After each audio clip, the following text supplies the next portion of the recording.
राष्ट्रवादीतल्या कथित अंतर्गत संघर्षामागे अनेक कारणं असल्याचं सांगण्यात येतंय। याबाबत वेगवेगळी दावेही करण्यात येत आहेत। पण राष्ट्रवादीच्या एका बड्या नेत्याची एक ऑडिओ क्लिप समोर आल्याचा दावा आमदार रोहित पवारांनी केलाय। रोहित पवारांच्या दाव्यानुसार त्या ऑडिओ क्लिपमध्ये बडा नेता अजितदादांविरोधात बोलत होता।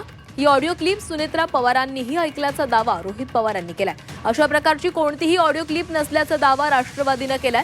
रोहित पवार यांना अशा प्रकारचे आरोप करण्याची सवय असल्याचं राष्ट्रवादीने म्हटलेलं आहे।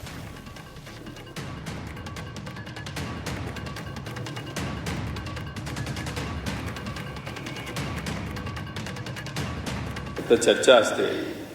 आता एक चर्चा अशी सुद्धा आहे की एक कुठला तरी ऑडिओ आहे, त्या ऑडिओमध्ये एक कुठला तरी प्रमुख नेता अजितदादांबद्दल अजितदादा जिवंत असताना अतिशय खालच्या लेवलला जाऊन त्या ठिकाणी बोललेला आहे।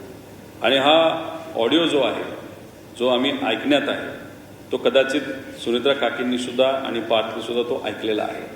तो काय ऑडिओ, कशा प्रकारचा ऑडिओ, त्याच्यामध्ये कोण बोलतंय, कोणाबद्दल बोलतोय आणि कुठल्या लेवलला जाऊन बोलते दादांच्या बाबतीत, अजितदादांच्या बाबतीत, ते कधीतरी पुढे येऊन त्यांनी सांगावं। बडा नेता असं त्यांनी केला आणि ती ऑडिओ क्लिप त्या सुनेत्रा पवारांनी ऐकली। ती ऑडिओ क्लिप रोहित पवारांकडे असेल तर त्यांनी ती द्यावी। त्याचा आपण फॉरेन्सिक लॅबमध्ये पाठवू, आपण त्या ठिकाणी त्याची सत्यता पडताळू।